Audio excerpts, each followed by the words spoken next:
snapper seed again in my YouTube channel, guys.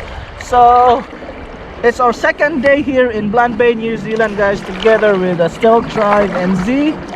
So this is my second day.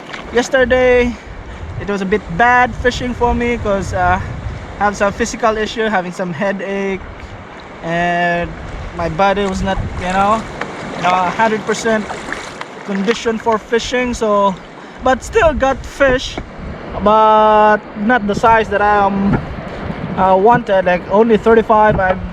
I'm looking for 40 centimeters and above, and some 20-pound snappers. And yeah, some of my mates got huge fish, like 25 pounder, like 25 or 20 pounds up. And yep, it was a good fishing for them. And it's the second day now, and maybe a short mission for 3 or 4 hours before heading back home. And yeah, weather is a bit better today than yesterday. So hopefully, guys, you enjoy this video, guys, and yeah, keep in touch.